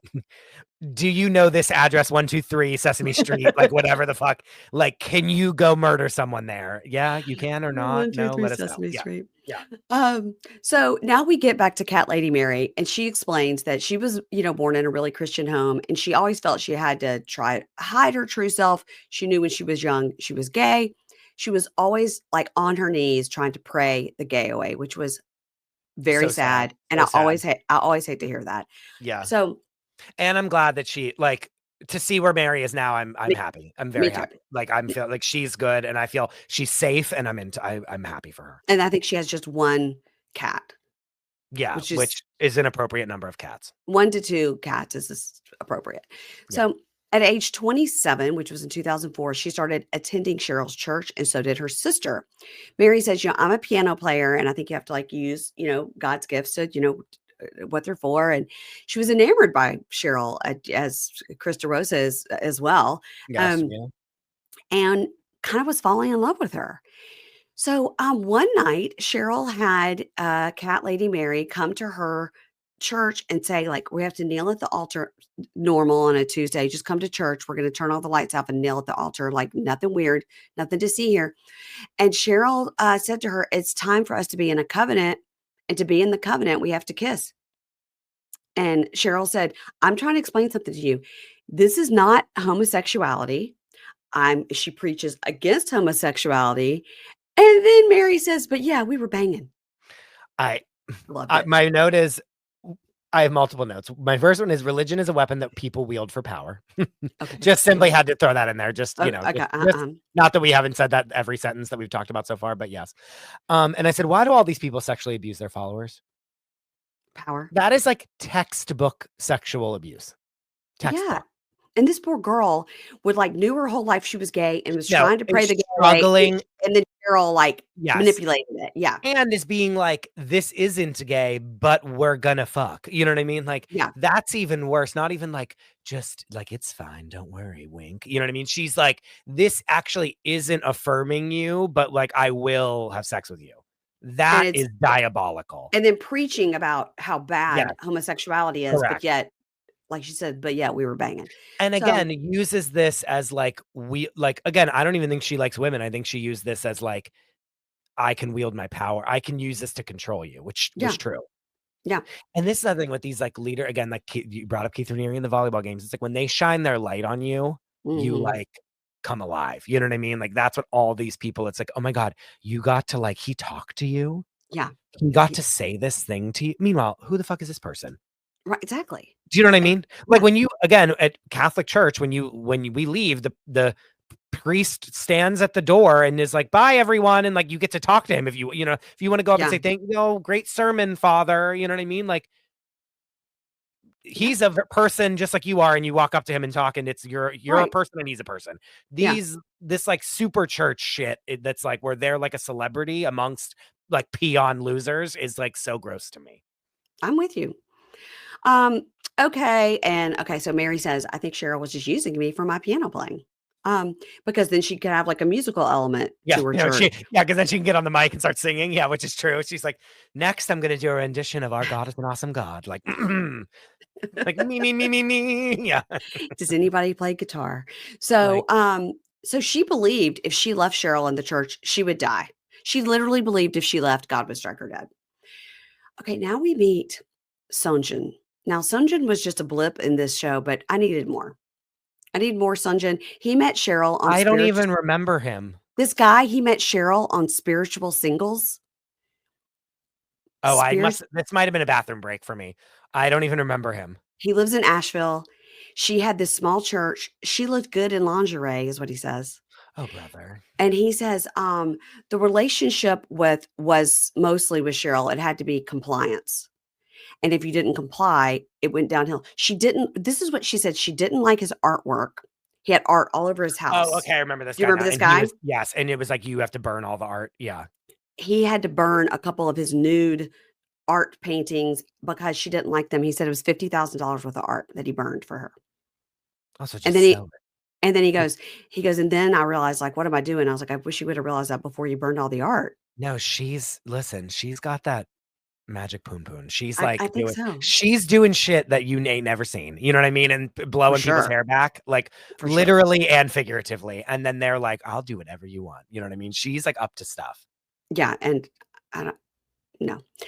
All right. So now she's pushing her congregation to new and strange places. She's trying Catholic mysticism. She's doing Wiccan stuff. And now it's time to start adopting cats. Okay. Well, I like how she's just let's try this. She's supposed to be speaking directly to God. And she's right. Let's just try this hat on today and we'll see what happens. That's never we're going to the forest today. As a follower is not of a church of the here's what our religion is today. That's never what I want to, that makes me feel unsafe. Right? No. Yes. Right. Yes. It's not one thing. It's this week we're Wiccans. Next week, Kabbalah. So next, the week after Hinduism. You know what I mean? It's there is 900 gods. Who knows? So the message is with the cats is that they are God, all of them, And if you save the cats, you will be saved. And so now they've created a cage-free shelter for cats called Eva's Eden. Now it looks like they have like a traveling like food truck type of thing with the cats where you can go in like a cat cafe. Yeah, they have. This is real. Like if they do, like shelters do this a lot. I've filmed stuff before where like you have, who has one of these? Rachel Ray has one of these where it's like a dog rescue thing, and Okay. basically like they'll go to kill shelters and they'll get all of the Dogs dogs on the that are like list. on the list to be euthanized, and they'll take Aw. them, and it's like a big bus, and then they brings them places, and they can either bring it to somewhere where then you can adopt the dog. It's like a mobile shelter basically. Yeah. Yeah. Okay. So, I like the idea of this. They're rescuing the cats Yeah. and they're taking care of them and they're getting them, healthy. And all of this I like because they're saving these cats. So they would take cats on the rosters to be put down. And Connie explains, now Connie, we're getting more Connie now. Connie says people would literally be required to leave their jobs in the middle of the day to come and get your chosen cats. And the cats are to be the number one priority above your spouse, above your children, above everything. Yeah. And it was a Like leave competition. your job in the middle of the day, which Who again is could about control. Yeah. Well, here, let's break it down really quick. Okay. If they start this shelter, then she can run all of the money that she's scamming from these people through that business and clean the money, right? That's what she's doing here. That's Yeah. 100% what it is. And I don't feel like they Cool. talked enough about that, and that's like clearly what it was. Like I'm an idiot and I knew this, Financial crimes. Yes, like yes. she's able to, and not that she has to clean the money because it's donate, but like she can like have all the money recorded through this business and make it look real. Yeah. That like people are doing donations to this, like probably 501c3. I'm sure it was. I'm sure. Do you know Yeah. what I mean? Like that it was a Nonprofit. charity, a nonprofit. And so she's running all the money through this business. But then what she's doing on the back end with the followers is that it's like, no, this is actually a religious thing where like you have to, and I must tip the hat to her that she like makes them all buy the cats from, like they were all free, but she made them pay money for the cats and was like, you need 20 cats and they each cost $75. And then and then she went to Costco and bought like a pallet of cat food and then was like, okay, you have to pay $10 a doggy bag, a Ziploc bag of cat food from me. And she bought the whole thing for like $100. So she's making like 60, probably like what? $4,000 off of the cat food. Do you know what I mean? It's crazy. It's crazy. You have to take these cats. Fucking smart is what it is, honestly. And these people, it's horrible and horrifying, but like it's for a scam, it's really fucking smart. You know what I mean? It's a really good scam, and she's still doing it apparently. And if you said no to the cats, she would publicly humiliate you or exile you from the church. And Connie was like, if you said no to the cats and she exiles you from the church, people would then lose their jobs, lose their housing. She just had connections to make this all happen. And basically the cats were vessels that were going to be turning into humans. So Connie says, she went from being a woman of God to a nutcase. Yeah. Connie, great. Connie tells her husband, Ricky, we got two Ricks, we got two Marys. She tells Ricky, we got to get out. We got to get out of this cult. And Connie told her friend and confided in her friend, I really think it's time to go out of this cult. And by the time she got back to her house, Cheryl was at her house because her friend had ratted her out. Very Scientology, telling each other. Well, not for nothing. The cats is like the Sea Org. These people go on this boat and like are working, scrubbing with toothbrushes all day. You know what I mean? Of where to imagine. But like, that's what this is like, I wrote, this is all just a distraction to keep these people working so they don't notice that they're being controlled. Yeah. It's so, yeah. So, Cheryl told her, you're not leaving the church. You have to get permission and I don't give you permission. So Connie's like, okay. Yeah, and again, they're like, all right, I guess I'm stuck. You know what I mean? It's like, okay, I guess this is where we live now. Yeah. Also, I wrote, the fact that this turned into Tiger King is wild. So Mark says, he finally came to the realization that like he's never going to see his kids again. His kids are in this cult. And Mark told Mary, if you ever see Cheryl or if you ever see one of the children, call 911 and run because they're here to kill us, his own children. Now, Cat Lady Mary says she is sort of realizing she's in a cult, and it's because Cheryl had closed the doors. It was now a closed secret religion, and the cat rescue was the front they were hiding behind. So Mary's getting hip to the fact that all this money is, Yeah. and then she says, imagine the stress one cat would feel being around 30 cats. So what they do, of course, is destroy your home, pee all over the walls. It's stressful for the cats. It's not Again, fair. then hoarders, you would find a cat under like a flattened like a pancake underneath like all these like Yeah. newspaper. Do you know what I mean? It's like this is like hoarders level where they're like living in the walls and like So much B-roll of cat poop. I just yeah, no, I had to look away. That was a bathroom break for me too. I was like, okay, I have to like get out of this part of it. I get it. So anyway, she says she felt that she and her sister felt the same way, but they were really like too afraid to even talk to each other about it for fear that like one would squeal on the other. Now, the ministry, all the people went to all see the Da Vinci Code. And after that, Cheryl declared she was Yes. Mary Magdalene. Dead. Because in the movie, Mary Magdalene is portrayed as the wife of Jesus and not a church whore. So now she's Mary Magdalene. Okay. She said now she started to cut her hand and drip her own blood into the can't. communion cups. And she goes, I thought it was gross, but after the salt water wasn't so bad. Yeah, no, exactly. No, and it's just so funny that it's like you all went and saw a movie together, and then she's like, "Oh yeah, like I'm also there." Like it's just so obvious. It's yeah. So all right. So Rod, married to the former cult member, says his wife used this big tax return they were waiting on to open a new bank account in just her name and gave it to the church. And now we meet who I think is the hero I also needed more of is Rod's sister, Carol. Oh, yeah. Okay, Rod's sister, Carol, was on it. And because like, I can't believe your wife, is crazy and got you in this cult.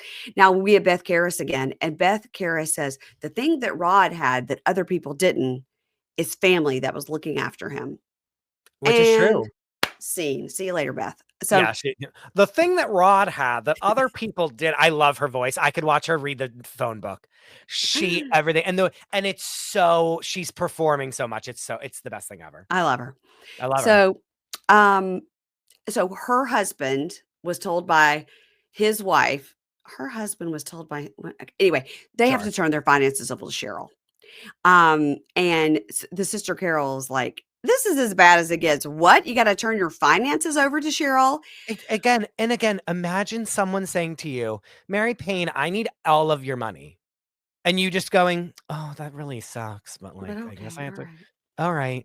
I can see my sister coming in like, now hold on a damn minute, So Rod says he got home from work on a Monday and the house was empty. And one of the kids' rooms had a bunch of goodbye cards that they had written him. This was really sad. This was like, say goodbye to Dad. Yeah. And they're like, okay. He had found out his wife had been plotting this for quite a while. Well, Carol, the sister, is not fucking around. She'd kept a folder of research. Carol was the one she had like blonde hair, black shirt. Yeah. Loved her. She was like these idiots. Yeah. Yeah. Yeah. Carol looks like she'd been hitting it hard the night before. No, sure. Of course. Filming. Same, by the way. Yeah. But no, she a queen is what she was. She didn't care. She was like, I'm not here to look pretty. Who am I, Cheryl? No, I'm not here to look pretty. I'm here to like give you the facts. And she did.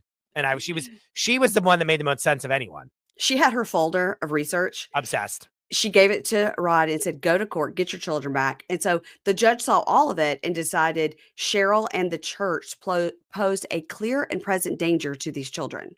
Yeah, the judge read one sentence of this and was like, this woman is a fucking charlatan. What kind of space cadet, like 3-ring circus are we running here? And was like, you're whatever you need to do here, it is. Like, gave him a blank check basically to like put his wife in jail, basically. And he Not was really, like, but like, he was like, thank you, Carol, for your folder. And do you need a job? Because you're great. Yeah. Again, anyone with sense, like a judge, is like, what the fuck is this? No, this is a cult. Get your kids out of this. Get your kids out. So he got sole custody of the kids. So now, but they didn't know where they were. So finally, somehow, the ex-wife, gets word of this and calls and says, okay, you can have the kids back. But for 6 months, she says she will go to counseling and go back to the regular church with him. And he's like, this is amazing. She says she's left Freedom Fire. She wants to get back together. What was she thinking? They went to court. They decided they're not going to get divorced. They're going to keep the family together. And yeah, the kids can go ahead and put your like apartment address on there while we look for a new house together. That's amazing. But then the wife's like, sorry, sucker. I've been with Cheryl the whole time. And now I have status quo because the kids live with me. And she tricked him. And the kid, and now he's like out of money with lawyers. And so he can't get his kids back. 6 months. She played a long con on him. Yeah, no, they're in this deep with Cheryl. Yeah. So Meanwhile, Cheryl's probably going downtown Julie Brown on this woman. Oh, you know she I mean? has shown her things. She's seen visions. Yeah. Visions. Oh, yeah. She's seen visions. All right. All right. So now we get back to cute ex-husband Mark of Mark and Cheryl. And he's like, she always overspent. She always, wanted to spend more than we had. Who amongst? That's the biggest who amongst I've ever. Yeah. I was like, okay, I feel judged by Mark. Yeah, but no, it's fine. Mark says, in our divorce, I gave her $750,000 in addition to, of course, paying for the children. But even though she preached from the pulpit that I'd given her nothing, that wasn't true. Yeah. Mary Lancaster, which is like so much money. Like, and plus it was like 2001, and they live in like the middle of. It's not like they live in Manhattan. They live in like rural Washington. It's like she could buy like a mansion for like a fourth of that money. I know, and like live off that money for years and years. Yeah. Mary Lancaster said that she cashed out something that was like a 401k, but it was a different thing. I didn't know what it was, but and she gave her $50,000. Connie says, Connie's the other follower. Connie says Cheryl has millions, but she wanted everybody's money. Now, Connie says, in 2009, we adopted our 6th child. And if you adopt a child with special needs, you get like a refund for the government. I was like, Connie, don't say any of this out loud. It sounds like you're running a scam. Yeah, it does. It sounds bad. And they got $28,000 and they gave Cheryl $6,000 of it. Cheryl was getting, and this goes into the whole thing you said, getting the cats for free and then charging and all this. Yeah. And they later found out all their money was going to plastic surgery. Yeah, because Cheryl she has to lure him in somehow. She can't, you know what I mean? Her breasts are dropping. Mary Magdalene can't look like shit. No, she has to her body has to be, is going to be reeling him in like a freaking like wicked tuna. So she has to she needs upkeep, guys. You just called Cheryl wicked tuna. I was just thinking like a deep sea fishing, like reeling. I know, but it was it was real on the nose. Okay. Yeah. So, oh God, that was funny. Okay. So Connie says, my husband, Ricky, and I felt like Cheryl was trying to separate us. And, I got to say, this is terrible, but my father-in-law got Alzheimer's and we were grateful because then we had a reason to go visit him and leave and we escaped. Oh no. Yep. God can't do this. Gotta go. You know what I mean? Yeah. They escaped to go see the Alzheimer's father-in-law. It's so sad. Now we meet Faith. This is Connie's daughter, which leads me to believe Connie's children's names are like Faith, Hope, Joy, and Love. Sure, of course. And she got adopted at age 6 by Connie. They left Washington State at age 12. And Connie talks about the danger they were in. And she's like, I just want to tell you, Faith, like, I'm sorry that we were in that cult. Why are they having this conversation lighting candles in a church? No, I didn't like that. I was like, gonna write that down and I didn't even do it. But it's like, why? I don't like when they, on a thing like this, I don't like whenever they like stage a scene. You know what I mean? It's like, why did they go to a church so staged where it's like they could just be in an interview together and like be like talking in the interview chairs together. That to me, like, it broke me out of like where the like world that I was in. Yeah, because I was like, are they? And they already were putting them in these like weird ass like wannabe church backgrounds, you know what I mean, that I like had to really look aside from and really just like zone out that it was like the most heavy-handed like, look, they're religious background, but like then have that be like a real life place that they're in, I didn't like it either. So in 2013, Mark says he tried to call his daughter Olivia on her 18th birthday and couldn't get in touch with her. And then he couldn't get in touch with Cheryl. He couldn't get in touch with his sons. So went over to the house. Everything was gone. The minute Olivia turned 18, packed the whole family up and went to Tennessee. Because they can, right? Because once they're all adults, it's not kidnapping, right? Yeah. The kids were told to lie to their dad. Mark called the high school and they said, "Oh, yeah, it was so great that she graduated early." So he knew at that point, I'm never going to see my children again. It's so sad. Beth Kara says everything showed she'd been planning it for years. Okay. Now, But moving on. Yeah, moving like truly that's it. moving right along. Yeah. Yeah, that's it. So the whole congregation has to pack up and move. The whole congregation has to move. So they were I told to not to. can't- This is a very, very, very Keith Raniere. Like, guess what? We Yeah. all live in Mexico now. Yeah. Because I'm fleeing. Yeah, I'm fleeing. So Yeah. they were told. I'm trying to like put my hand over my mouth when I swallow, so I That's don't fine. like swallow in the microphone. But I get so excited that I lean forward. So, all right, they were told, don't tell anybody you're moving because of the church. Lady Mary says, I caravanned with a bunch of other people, and in the caravan was cats, chickens, guns, and gold. What? Sounds like a fun time to me. I'm not gonna lie. She said she was in turmoil because she was lying to her parents. She had to lie to her job while she was leaving. She knew she needed to get out there, but she felt like she was groomed and brainwashed. So Mark says he found them because in Tennessee or wherever she was, they bought a huge property and she bought a horse with No, 1 million in cash. I saw red whenever they were like, and then she bought a horse. I was like, what?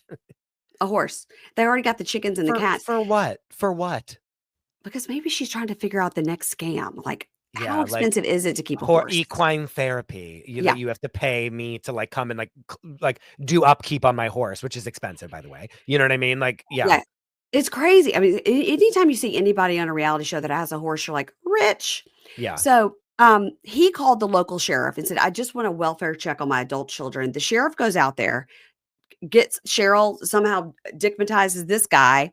Oh, And yeah. she was like, just give me a minute, drops to her knees. Sheriff loves her. Yeah, sure. And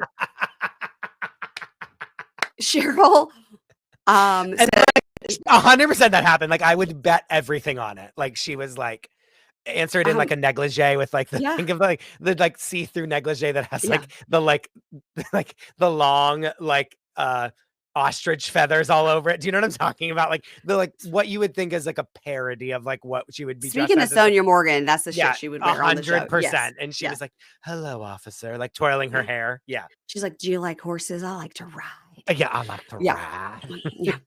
So, Rod's sister Carol. Sorry. But I will say that no, Rod, who was it? Rick, Mark said, like, I called a wellness check like on my adult children. Yeah. And instead of talking to them, they talked to their mother, who is an adult, like who's I don't like them. Yes. that is like, I don't actually like, they should be like, no, ma'am, like step aside. Like, I'm here to speak to this person that lives here. Where are they? You know what I mean? Right. Not letting her fillet them into submission, which is what happened. But so our hero, Carol, Rod's sister, says, listen, I think the sheriff got a load of her voluptuous top end and believed what she said. Then she takes a beat and she goes, listen. He had a mouthful is what he had. She said they were bowling balls in a tight sweater. And then I was like, well, now I need to see these tatas. If we got a drink with Carol, we would like we would all be Karen Huger. We would be like, we would be drunk as a skunk, and we'd be falling out of there calling an Uber. Like we would have the best time with her. That's the difference between us and Karen Huger. We would, you know what I mean? Call we would an call Uber. an Uber. Yeah. But like we would be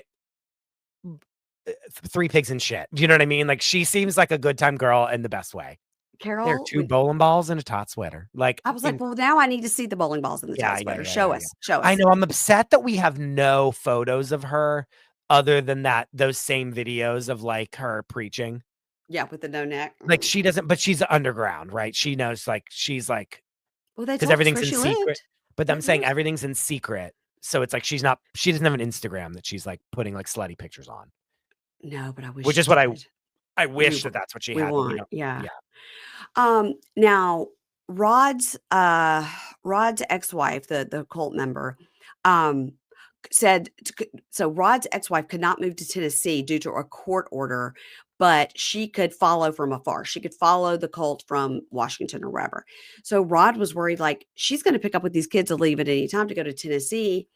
And he says, they're like, okay, well, how's it going now? And he goes, sadly, today, my ex-wife and my children, who he has not seen, are under Cheryl's control. And why does Cheryl want the kids? By the way, why does she want them under her control? Well, I don't know. I don't either, because she's not into the kids. She's into the adults. Maybe she. But the All right. kids are a way to like, I don't Control the know. parent. Yeah, I don't know, but I don't know. That doesn't make any sense though. I have to Because think about wouldn't she that. just That's love a to good- like get rid of the kids, get them back to the other parent? Yeah, if anything, yeah, I don't know. I don't know. But also those people then are like indoctrinated into the thing. Like they're like They're new members because they're they're kids, so they're like malleable. Like you don't have to get. yeah. She doesn't have to like drop to her knees for the kids. Like you know what I mean? 'Cause they're Right. They'll like just do children, so they'll just do whatever you say because they're like, this is my adult parent telling me to do this, so I'm going to do it. You know what I'm saying? So, Cat Lady Mary says, she moves to Tennessee. She struggles to find a job and housing because she has 14 cats. Yeah. Yeah. Yeah. She meets a lady friend, a fellow musician who Ding says, dong. listen, just move in with me, bring your 14 cats. I'll help you. We'll make it work. And she says that was her awakening. She came out to her sister and she says, listen to her sister, not only, and I'm telling you, a lesbian, I'm moving in with this girl, but I had an intimate relationship with Cheryl and I'm leaving the church. Yeah. So she and her sister come to this revelation, all the terrible things Cheryl did, and her sister leaves the church too. What does her sister say Cheryl did? Because the sister was like, oh yeah, Cheryl did X, Y, and Z to me or something. I remember it being like, it wasn't just me that had like horrible stories with Cheryl or something. I can't remember what. Maybe I went to the bathroom. I didn't hear that. I don't know. No, it was something like the sister also shared that like she, but like we don't know what it is, but like she was like, I mean, Cheryl might have been like, you're a bitch or like whatever, or been like, adopt more cats and like had people show up. Like it could have, I don't think it was like sexual, but like everyone has like a story of like Cheryl abusing them in some way. Yes. Yeah, totally. So Mary says, I told Cheryl I'm leaving the church. So she starts love bombing me.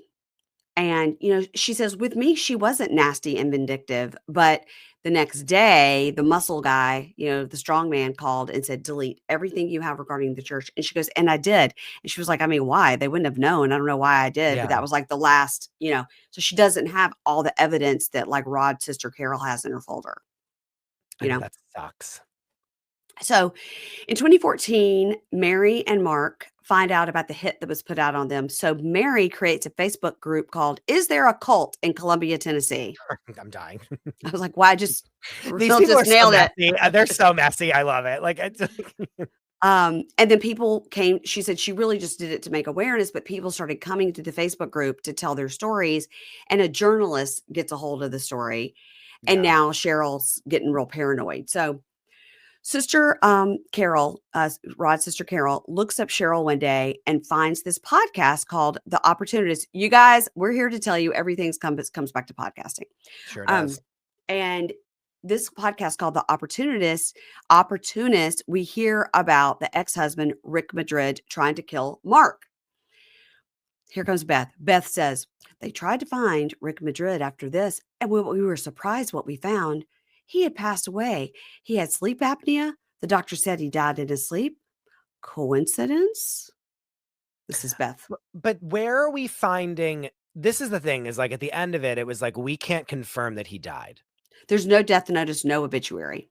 So it's like, is he dead? Or was that guy that told us that on the phone him?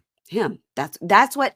Now that's listen, what again, the production and the editing has made us think that he's dead that he's alive the whole time. He's walking through the field talking, but it wasn't him. It was him, but that person wasn't him. It was a recreation. And so but like, I don't know if I think that he's dead or if he's laying low. Cause then when they call the person, whoever answers his phone is like, no, I know everything about him. It's like, how would you know everything? Who is that?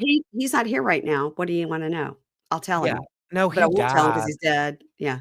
Yeah. You know what I mean? If you're like laying low, that's exactly what you say. No, he died. But what we didn't do, which would have been smart, was compare the podcast voice to that voice on the phone, which I didn't. I almost feel like they distorted the voice on purpose. So we couldn't tell. Like when I was listening, I was like, whose voice is this? And I was like, probably someone that's not consenting. And so they have to distort it. Or what if it was like a recreation, like the production member this is will what, just read. But I think they have to tell us. if it's a If it's a recreation. recreation. Yeah, maybe Mhm. not though. So, But you get what I'm saying? Like, yeah. legally, like, in theory, if you call someone and then they don't consent, you can't just, like, call someone and record them and put it on national television. Right. You have to, like so if that person They have doesn't to sign it. sign a release, like, you Yeah. would have to do a bunch of things to distort their voice to make it be completely unrecognizable so Right. that, like, they can't be like, "You used And it would my" have to say underneath it, it would have to say, voice recreation. It would have to say, like, I I got the think PA to read maybe, but it. maybe Yeah. not, but it's like that but I remember it being like, "Hi," like, sounding like the narwhal from Elf, you know what I mean? Like, "Bye, buddy." Like, it, like, It sounded did like that, sound so a little like that. but it's so that's what I think. I think it was, like, put through, like, a filter. So okay, all right. Like, for the exact purpose for me and you to not be like, "It sounded just like him, he's alive," like, Yeah, which is yeah, what we yeah. wanna say, but I think that it was, like, distorted on purpose so that we couldn't do that. Because I bet you it's him. Because I think it is. I bet you he's alive and laying low. I bet so too. Connie says, after that podcast, Rick had a mark on his back. And Mary, Cat Lady Mary goes, it's very suspicious that he died of unknown causes because Cheryl is capable of orchestrating someone's passing. Yeah. So now it's 2024, current times. And Mary, Mark's wife, finds out that Rick has passed away. And she was like, yeah, it's funny because we did turn out being friends with him. Okay, we were friends with our hitman, but they had something in common, which was this demon, or Mary Magdalene, whatever. So Beth Karras comes back on the scene and says, we have been told he died of sleep apnea, also of a brain aneurysm. Everyone thinks it's suspicious. Like, did she pay him off to leave? Why wouldn't she just kill him? Didn't she just kill people? Why would she pay him off? Yeah, but she could pay him off and just be like, never come here again. And they'll be like, okay. Okay, that's true. That's not illegal. You know what I mean? It's like she can't go to jail for that. Here's That's just 16 cats and a horse. Never, yeah. So And a good stipping before you leave, to send just you a off. quick blowy. Like, let me give you visions one more time before we. So Mary and Mark wonders what happened. So she gets in her car. It'd be some real investigative journalism here. She gets in her car to go talk to Rick's nephew, Randy. So, because of course his name is Randy, Yeah, and she's like, "Hide the camera! Hide the camera!" We get a black screen of death. Yeah, guess what's really like very obvious when you're screaming at someone in the passenger seat when you're pulling up to someone's house. Like, she says Randy refused to have, the interview be recorded or whatever. So she gets back in the car and she's like, holy shit, oh my God. So she says, Rick had told Randy that Cheryl wanted to kill both of us and actually Mark's entire family. It's like his kids, his parents, everybody going to die if Cheryl, had it up. So Mary says, Randy the nephew has also gotten a lot of different stories about Rick's death. Now, why can't Randy pull up a death certificate? He's a family member. yeah. Now they keep showing this dude walking through the field that we thought was Rick the whole time. Mary says, Cheryl is motivated by money. So you should follow the money. We know she's got these offshore accounts in Panama. And where is all that gold and silver and the chickens and the cats that she transported from Washington State to Tennessee? Present day, Cat Lady Mary says, I know Cheryl moved her whole operation from Columbia, Tennessee to Kentucky. This is again how it reminds me a little bit of Mother God because she was always having them move all over the followers. So that no one could ever be like, they would just like when they needed to burn it all down and move away, they could just do it. And Yeah, the gold, I'm just getting that the gold of it all, it's so that she doesn't have a bank account. What are you Like the doing? gold, But Safeway to pay for your order in gold? I mean, no, but like if you buy gold with your money, then you go resell it to someone else. And then you get your money back, and then you can do that off the books. Do you know what I'm saying? Rather than that's like I a need money to laundering transfer. technique. It's not even laundering because it's all the money's not dirty, but it's like she then doesn't have to like.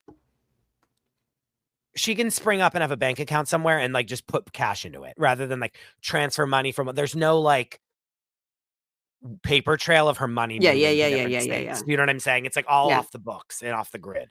I just don't know anybody that has bars of gold in their house. No, but no, of course not. I mean, but like, it's okay. Yeah. So they have a new rescue now. It's called Da Vinci's Dream because Mary Magdalene and the whatnot. Because she's like Dan Brown is God. Like she's like. It's cats and dogs now, which sort of made me happy because you don't love Yeah. dogs. But they're hiding behind another animal rescue. But there, I Yeah. mean, there was a website, so we should look. Okay, that. back to Beth Karras. Beth Karras says Cheryl could face sanctions or prison terms for these financial crimes, but it would pale in comparison to what has been wrought on her followers. She's destroyed families and people. Okay, thank you. Thank you, Thank Beth. you. Thank you, Beth. Poor Mark says he hasn't spoken to his children She since doesn't February. add one thing. She just summarizes what we've already watched. Like, we're like, yeah, I know. Yep. She's our voice of reason. She's our Yeah. reliable narrator. So poor Mark says he hasn't spoken to his children since 2013, and they're now adults. We see some blurred photos of some adults and babies. The blurring of the faces is funny because they do it in an exact oval. Yeah, of their face. Well, Yeah. that's the thing, is that because they don't have the consent to do, like, they can't air So it their must be his children, and one of them has a baby, and that's somebody found that picture somewhere on the internet. Yeah. He told the kids before they left, you might be 30 years old before you figure out what this is, but when you do, I'll be here for you. And he says, they're 30 now. They haven't figured it out. I don't know what to do. These kids are very indoctrinated, and even if they do Yeah. figure it out, they're fucked for life because their mother is the one that did this to them. Yeah, it's sad. So Mary Lancaster, we get a wonderful ending to her story, and says she left, that first woman. That was a great experience, but they didn't stay together. Now she has a wonderful wife, a stepdaughter, a beautiful home, and a great career. She still likes cats. She shows us her cat. Now we get the ending card, which is the black screen of death. Producers reached out to Cheryl and her children for comment on the statements made in this program and have not received a response. Current followers have denied any wrongdoing and alleged that claims against Cheryl and her ministry come from former members who are in a hate group aimed at slandering their ministry. Cheryl Ruthven is still active and currently living in Columbia, Kentucky. Now, I have to assume Ruthven is Mark's last name because she's never changed it. So probably that's how they found these kids, because Ruthven is a real weird last name. Yeah. So I think it would just take a light Google to figure out who all these kids are. But that's the end. And we talked for an hour and 35 minutes. Some of this I'm going to cut, you guys, to put for bonus content over on Supercast, Patreon, whatever. Blabbed along is what we did. We blabbed a lot, and some of this is not suitable for the main feed. No, sure. So, Chris, I always love talking to you. And you guys, Chris has a great podcast called Fixing Famous People. I've been on it, talked about Todd Chrisley. And when I tell you the funniest thing happened, I think I tagged you in the post. The funniest thing, or I sent it to you. The funniest thing happened a couple of weeks ago. I was talking to Keisha, and we were talking about our other trash show. We watched Love After Lockup, and there was a hairdresser, like B character friend, and he had such chiseled cheekbones. Yeah. And after the second time we saw him, I said to Keisha, I go, I think he got cheek implants. And she was like, you think? Duh. Yeah. She goes, he went to the Todd Chrisley School of Plastic Surgery. And I go, yeah. I was like, whoa, you're right. And she was like, are you stupid? And then I just said, God, don't we wonder what Todd Chrisley is going to look like when he comes out of prison? And she said, Grandma Faye or Nanny Faye or whatever they called her. Yeah. When I tell you, it was like I had to cut the whole. I was crying. Yes, no, but I'd forgotten. Yeah, about all that filler is gonna go somewhere while he's in prison. I'd forgotten about. Had you pulling a Cheryl, pulling a Cheryl, having the time of his life. Any time for Todd Chrisley. Yeah, not picky. Yeah. It's not funny, but yeah. So who are you breaking down over there on Fixing Famous People now? We this week just fixed Raven Simone with our guest Sequoia Holmes from Black People Love Paramore, and she's now on the Unwell Network doing a daily show. Okay, did Raven Simone need fixing? I didn't know. Oh yeah. I didn't know that. Mary Payne. No, I didn't know that about Raven Simone. No, you'll see as you go through the journey. Basically what the show is, the first 30 minutes is Wendy Williams Hot Topics with me and Dominic. Dominic was at the SNL 50 concert at Radio City, sitting betwixt the stars. And so we do a full 10 minutes on like everything about it, everyone he saw, everyone that blah blah. You're jumping to your couch to watch Sheila. I am jumping to my phone to listen to this. Yes. So we do a whole thing of that. We talk about the SNL thing this week, but first 30 minutes is Wendy Williams Hot Topics. The next part is we have a guest on. We pick a celebrity client every week that needs some fixing. They're either in PR hot water or we just want better for them, which I think is more of a Raven thing. We just want better for her. Okay. And we break down their career. We talk about their career. We talk about like whatever scandals they may have had or they're currently in. And then at the end, Dominic and I, my co-host, we both pitch an idea of how to fix this celebrity. And then the guest, like Mary Payne, pick the winner. And so this year we're doing Raven Simone. We're going to recap the Oscars once it's the Oscars. We have a lot of, we have a lot of really good episodes. I'm just very interested in Dominic being at that concert. He was like in the same row as Meryl Streep and Martin Short. I can't. I watched that start to finish as well. Yeah. It was, get ready. How do you get that ticket? Running into Anya Taylor-Joy at the hand sanitizer station. Stop. Yeah. How did he get that ticket? How is he One in of that his world? friends has worked at MTV and then CNN for like a very long time. Dominic's worked in TV for like a very long time. So has a lot of friends that are very connected, and he got some tickets through that to a friend, and they all went together. Fun fact about me, I used to work for Turner Broadcasting Government Affairs, and we're in the CNN building, and it was during the OJ trial. And I would like be in the bathroom every single day washing hands next to Greta Van Susteren, who was like going on to talk about she was the #1 like OJ correspondent for CNN. Yeah. And now she's, has a new face and is on Fox, and she's a Scientologist. But didn't know all that about her at the time. Just thought, here's this lady. And I would literally like, you'd be in the elevator with Larry King and stuff. And I was like, man, and meanwhile, it's the trial of the century. It's like all we talked about for the first, And I was at work, and because there's TVs everywhere, because you're in the CNN building, that's all I did at work. I'd be like answering the phone, like Turner Broadcasting Government Affairs, like, hold on, like they're doing the glove. Like I just, So you really can't ask me any question about that trial that I don't know. And I didn't have a choice. It was just on all day. They really will just do another whole thing on the same exact like this is the thing is like with those big cases. I watched like the Lacey Peterson thing, and I just rewatched the new OJ one, but it's like we know all this stuff. Like they really will just do another thing and like be like, there's no new things to talk about at all, but we'll still just do it. I know. Well, I mean, Kate was like, you got to watch it. Kate was like, you have to watch it. I go, Kate, there's not one thing you can tell me that I don't know. She goes, I think you're going to find out some new things. I go, no, I bet I don't. I was like, because not only did I watch it all literally, because I just watched it all, then I've watched 100 documentaries and probably read 6 books. I said, so, and no, I didn't learn anything, but I did. The OJ one, I did watch all 3 hours. I feel like, the OJ one, I feel like it was like, oh, I knew this. Okay. Will you come back on in a few weeks and we will break down the Sheila documentary? Yes. It's called like, My Name is Sheila. Call me Sheila. I am Sheila, whatever it's called. Yes, I will. I cannot wait to watch it. Because Wild Wild Country, I've watched twice. It's one of my favorite things I've ever watched. I think in my opinion, like everyone is always trying to chase the high that they got off of Wild Wild Country.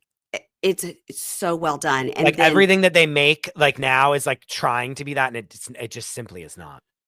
But Sheila, was in prison for a while. And now she runs an old folks home like in Switzerland. And she still is dying to be famous. So it's fascinating. And one of the best shots of anything I have ever seen in my entire life is like found footage that they had where it's all this commotion. Oh my God, someone's coming.